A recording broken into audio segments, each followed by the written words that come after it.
Hello friends, very good evening. I am Arafat and welcome to my YouTube channel. तो चलिए start करते हैं। But आज का वीडियो स्टार्ट करने से पहले आप लोगों के साथ मैंने जैसे लास्ट वीडियो में डिस्कस किया कि जेई का न्यू सिलेबस आ गया है। न्यू सिलेबस में से ऐसे कौन से टॉपिक है जो बहुत ज़्यादा इंपॉर्टेंट है, उसमें से कौन कौन से टॉपिक को डिलीट किया गया, उससे कितने नंबर ऑफ क्वेश्चन आते थे जो डिलीट किए गए हैं टॉपिक्स को। तो ऑब्वियसली वो जो नंबर ऑफ क्वेश्चंस है वो कहीं ना कहीं एडजस्ट किए जाएंगे। ये हम लास्ट वीडियो में डिस्कस कर रहे थे। हमने इंपॉर्टेंट टॉपिक जहाँ से कंपल्सरीली क्वेश्चन आते थे वो सारे टॉपिक को हमने देखा था। ठीक है, अब इस वीडियो में हम क्या करने वाले हैं, ये देखने वाले हैं कि आपका जो जेई का फॉर्म है, एप्लीकेशन फॉर्म, उसको कैसे भरेंगे। तो बेसिकली क्या हुआ है, आपके एप्लीकेशन फॉर्म को दो पार्ट में डिवाइड किया गया है। First part is registration and second part is application form. तो जब भी आप एप्लीकेशन फॉर्म भरेंगे तो आपको सबसे पहले करना पड़ेगा रजिस्ट्रेशन। रजिस्ट्रेशन जैसे ही आपको होता है तो उसके बाद आपका एप्लीकेशन फॉर्म फिलिंग जो है वो स्टार्ट हो जाती है। अब रजिस्ट्रेशन में कौन कौन सी ऐसी बातें हैं जो आपने फॉर्म फिल करते हुए ध्यान में रखनी चाहिए, और एप्लीकेशन फॉर्म जब आप एक्चुअली फिल करोगे रजिस्ट्रेशन के बाद तो उसमें ऐसी कौन सी बातें जो आपने ध्यान में रखनी चाहिए, सारी चीजें स्टेप बाय स्टेप मैं आपको इस वीडियो में बताऊंगा। तो वीडियो को स्किप नहीं करना, लास्ट तक देखना और वीडियो पे लास्ट तक। चलिए स्टार्ट करते हैं रजिस्ट्रेशन प्रोसेस से। रजिस्ट्रेशन प्रोसेस देखो, आप 6 वेज में कर सकते हो। सबसे पहले तो आप रजिस्टर कर सकते हो with the help of DigiLocker, जो आपको किसकी हेल्प से मिल जाएगा, एनईडी पोर्टल की हेल्प से। अब एनईडी पोर्टल क्या है ये अभी हमें यहाँ पे नहीं देखना है। एनईडी पोर्टल एक अलग ही पूरा टॉपिक है जो एक्सप्लेन करना है। हमें यहाँ पे बस इतना देखना है कि आपको रजिस्टर करने के कौन कौन से वेज है। तो डिजी लॉकर पे कर सकते हो with the help of NED portal. Second, आप एबीसी आईडी के हेल्प से कर सकते हो। अगेन यहाँ पे एबीसी आईडी क्या है वो हमें कंसर्न नहीं है, बट एक एबीसी आईडी होती है जो आप पहले बनाओगे। ठीक है, एक आईडी क्रिएट होगी, उसके साथ पूरा आपका रजिस्ट्रेशन चलेगा। ठीक है, और फिर बाद में क्या होगा वो मैं धीरे धीरे बताता हूँ। अगर एबीसी आईडी से नहीं करना चाहते आप तो आप इंडियन पासपोर्ट नंबर, आपका जो पासपोर्ट नंबर होता है उसकी हेल्प से करो। अगर इंडियन पासपोर्ट नंबर नहीं है आपका तो फिर आप चले जा सकते हो नॉन इंडियन पासपोर्ट नंबर पे। अगर इससे भी नहीं करना है तो आपके पास अगला ऑप्शन है पैन कार्ड नंबर, क्या आप पैन कार्ड नंबर से कर लो। और लास्ट में आपके पास जो ऑप्शन है वो है आधार एनरोलमेंट नंबर। अब ये जो सारे ऑप्शन है ये और में है। और का क्या मतलब है कि इनमें से किसी भी एक वे से आप रजिस्टर कर सकते हो। ठीक है, इनमें से किसी भी एक वे से आप क्या कर सकते हो, रजिस्ट्रेशन कर सकते हो। बट इन लोगों ने जो रिकमेंड किया है, इन लोगों ने किया है कि आप ये दो वेज को ही प्रीफर करो। फर्स्ट टू वेज या तो डिजी लॉकर की हेल्प से करो, क्योंकि ऑब्वियसली डिजी लॉकर हमें पता है कि सारे डॉक्यूमेंट्स आपके वहाँ पे वेरीफाइड रहते हैं, स्टोर्ड रहते हैं।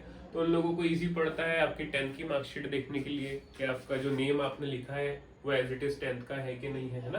बेसिक डिटेल आपकी वेरीफाई करने के लिए इजी पड़ जाता है। एबीसी आईडी भी वही है, अकेडमिक बैंक ऑफ क्रेडिट करके जो रहती है आईडी। इसमें भी आपके सारे स्कोर्स रहते हैं कि भाई आपने कहाँ से क्या किया है, आपका 10th 12th का कैसा है। हालांकि एबीसी आईडी जो होती है हायर एजुकेशन के लिए होती है, बट ये दो से उनको क्या मिल जाएंगे, वेरिफिकेशन मिल जाएगा आपका कि आप एक्चुअली हो कौन। और जो फॉर्म भर सकते हैं वो स्टूडेंट है 2022 में 12th किया हुआ, 2023 में 12th किया हुआ, या फिर जो 2024 में 12th के लिए अपीयर होगा वो स्टूडेंट। ठीक है, ये 3 ईयर के स्टूडेंट है। 22 क्या क्या बोला मैंने, एक 2022 वाला स्टूडेंट, एक 23 वाला और एक जो 24 में अपीयर होने वाला है। ये 3 साल की जो स्टूडेंट है वो एलिजिबल है फॉर्म भरने के लिए, सारे बच्चे एलिजिबल नहीं है। ठीक है, तो रजिस्ट्रेशन प्रोसेस में ये 6 ऑप्शन है आपके पास, जिसमें से उन लोगों ने रिकमेंड किया है ये 2। ठीक है, और आप ये 3 ईयर में 22 के पास आउट हो, 23 के पास आउट हो या फिर 24 के पास आउट हो, ये कोई भी हो आप ये फॉर्म भर सकते हो। अब अगर आपको ये प्रोसेस नहीं करना है रजिस्ट्रेशन में तो उन लोगों ने एक और ऑथेंटिकेशन का आपको ऑप्शन दिया है, बट ये कंडीशन रखी गई है कि उसके लिए आपको सेंटर पे 1 घंटा पहले, एग्जाम से 1 घंटा पहले पहुंचना पड़ेगा। वहां पे बहुत बड़ा प्रोसेस होगा, जैसे कि अभी तक जनरली होता ही था। आप कोई भी एग्जाम देते हैं, आपके घर में आपके बड़े भाई बहन कोई भी हो, वो एग्जाम दिए तो उनसे पूछना, एग्जाम से 1-1.5 घंटा पहले वहाँ पे रिपोर्टिंग टाइम होता है, वो बुलाते हैं, सारा बायोमेट्रिक होगा, आपका ऑथेंटिकेशन होगा। तो अगर आपको ये सारे इससे नहीं जाना है ऑनलाइन प्रोसेस से, तो आपको क्या करना है, वहां पे 1 घंटा पहले पहुंच के वो प्रोसेस करना ही पड़ेगा। ठीक है, रजिस्ट्रेशन प्रोसेस में ये तो थी बात। अब जैसे आप रजिस्ट्रेशन प्रोसेस इसके थ्रू करना स्टार्ट करते हो तो लास्ट में होता क्या है, कोई भी एक ऑप्शन से करोगे आप। ठीक है, तो होने क्या वाला है, आपको क्या क्या फिल करना है रजिस्ट्रेशन में, आपकी पर्सनल डिटेल लाइक आपका नाम, आपके फादर का, आपकी मदर का, आपकी डेट ऑफ बर्थ, जेंडर और आपका आइडेंटिटी टाइप। सेकंड आता है आपका, आपको डालना है प्रेजेंट एड्रेस, उसके बाद आपका परमानेंट एड्रेस। ये हो जाने के बाद आपको एक पासवर्ड चूज करना है। पासवर्ड इसलिए चूज करना है कि जैसे रजिस्ट्रेशन होगा तो आपकी एक आईडी बन जाएगी और एक पासवर्ड हो जाएगा। पासवर्ड वही रहेगा जो आपने चूज किया है। ठीक है, तो आईडी पासवर्ड अगर आपके पास होगी तो फिर आप लॉगिन करके एप्लीकेशन फॉर्म फिल कर सकते हो, इसलिए पासवर्ड चूज करना है। और एक और इम्पोर्टेंट चीज, यहाँ पे आपको डालना है एक सिक्योरिटी पिन। ठीक है, कई जगह क्वेश्चन पूछा जाता है, यहाँ पे उन्होंने पिन का मेंशन किया कि एक पिन डाल दो, सो दैट वो वेरिफिकेशन की कभी दिक्कत हो कि आप पासवर्ड भूल जाए या कुछ आपकी एप्लीकेशन नंबर भूल जाए तो आपको वो वेरीफाई करके उन लोग फिर से एक्सेस दे सके। ठीक है, इसलिए ये सारा प्रोसेस उन्होंने बताया है रजिस्ट्रेशन में। तो ये था रजिस्ट्रेशन का पार्ट। अब रजिस्ट्रेशन का पार्ट कंप्लीट हो जाने के बाद हम लोग देखते हैं आगे कि एप्लीकेशन फॉर्म फिलिंग में एक्चुअली क्या क्या चीजें इंपॉर्टेंट है और एप्लीकेशन फॉर्म फिलिंग हम लोग कैसे करेंगे। एक एक चीज स्टेप बाय स्टेप देखेंगे। तो चलिए बढ़ते हैं आगे। तो चलिए स्टार्ट करते हैं एप्लीकेशन फॉर्म फिलिंग। तो यहाँ पे मैंने कुछ इंपॉर्टेंट पॉइंट्स निकाले हैं जो फॉर्म फिलिंग के टाइम पे आपको ध्यान में रखने हैं। तो सबसे पहला पॉइंट क्या है, आपकी पर्सनल डिटेल। पर्सनल डिटेल मतलब आपका नाम, आपके फादर का नाम, आपकी मदर का नाम। ठीक है, आपकी date of birth, gender, nationality, आपका जो भी एड्रेस है वो सारा, ये सब आता है काय में, आपकी पर्सनल डिटेल में। तो इसको अच्छे से भरना है, कुछ भी मिस्टेक ना होने दे। और याद रखें आपका नाम जो है वही भरना है जो आपकी 10th की मार्कशीट पे लिखा हुआ है, क्योंकि ये ऐसा एग्जाम है जो आफ्टर 12 देते हो। कुछ बच्चे ऐसे हैं जो 12th में अभी अपीयर हो रहे हैं, वो दे रहे, तो उनके पास अपने आप को प्रूफ करने के लिए डॉक्यूमेंट क्या है, एक 10th की मार्कशीट ही तो है।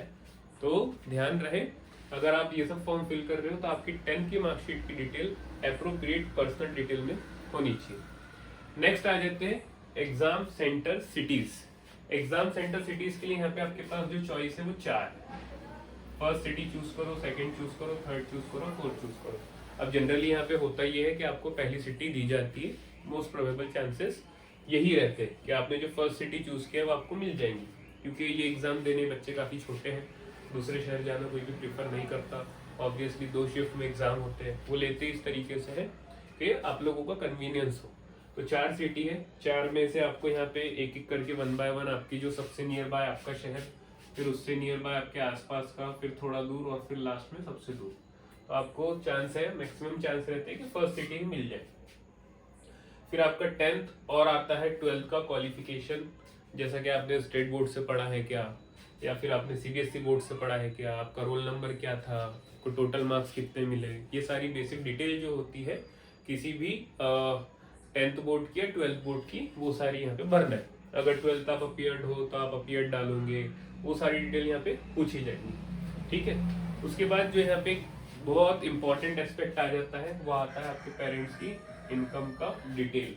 ठीक है, तो यहाँ पे आपको क्या बताना है, आपके फादर का क्वालिफिकेशन बताना, ये मैंडेटरी बोलती है। क्या बोला है उसने, फादर के क्वालिफिकेशन आपको क्या है, मैंडेटरीली एक्सप्लेन करना है। फादर का ऑक्यूपेशन बताना है, मदर का क्वालिफिकेशन बताना है, मदर का ऑक्यूपेशन बताना है। गार्जियन अगर आपके हैं तो गार्जियन का क्वालिफिकेशन मैंडेटरी है बताना, और गार्जियन का ऑक्यूपेशन कंपलसरी है बताना। ठीक है, उसके बाद हम जब देखते हैं, देखो ये सारी चीजें ना बहुत ज्यादा इंपॉर्टेंट है, ये मैं आपको बुलेट पॉइंट्स में दे रहा हूँ, जो हाईलाइटेड पॉइंट्स हैं वो सारे, क्योंकि अगर इसमें डिटेल में अगर सारी चीजें बनानी जाए तो काफी कुछ बनती है। बट हम लोगों ने क्या करना है, की पॉइंट्स को याद रखना है कि फॉर्म फिल करते टाइम ये सारी चीजें हमें याद रहे।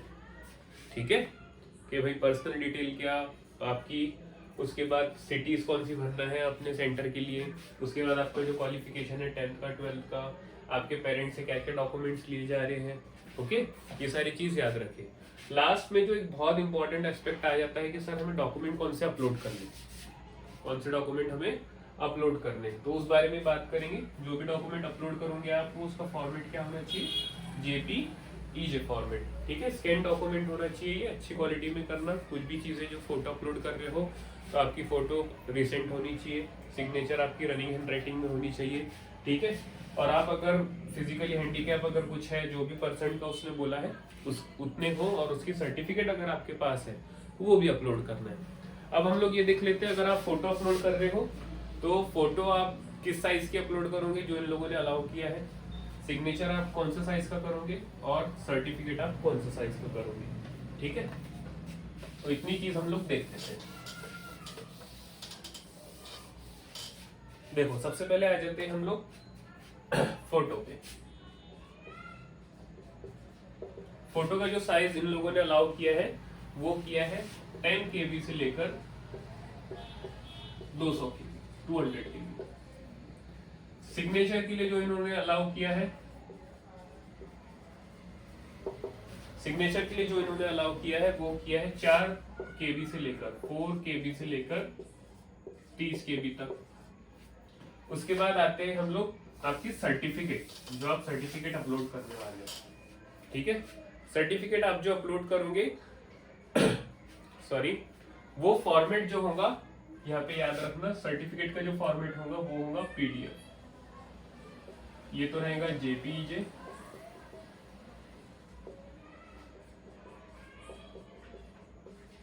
ठीक है। दोनों चीजें रहेंगी आपकी JPEG, बट यहाँ पे जो आपका सर्टिफिकेट है वो कौन से फॉर्मेट में रहने वाला है, PDF। अब PDF में बोला है तो इसका एक साइज दिया है उन्होंने, इसका साइज क्या दिया उन्होंने, 50 KB।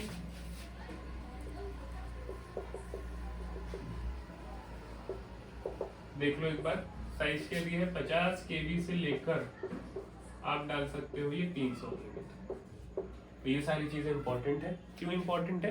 क्योंकि आप जब फॉर्म भरना चालू कर रहे हो उससे पहले ये सारे डॉक्यूमेंट्स आपके पास होने चाहिए, अदरवाइज दिक्कत बढ़ जाती है। हम फॉर्म भरने बैठ गए, हमारे पास ये सारी चीजें रेडी नहीं है, फिर हम वहाँ पे लॉग इन लॉग आउट 10 बार होते, फ्रस्ट्रेटेड हो जाते, ठीक है। और बेटर है कि जब भी आप फॉर्म भर रहे हो तो खुद से मत भरो, अपने एल्डर ब्रदर, एल्डर सिस्टर, आपके पेरेंट में कोई मदर या फादर, उनके साथ बैठो और साथ साथ में उनको भरने बोलो, और आप देखते रहो कि फॉर्म कैसे भरा जा रहा है। क्योंकि अभी आप लोग कोई 11th कोई 12th में है, कोई 12 जस्ट पास हुआ होगा, रिपीट कर रहा होगा मेंस, है ना।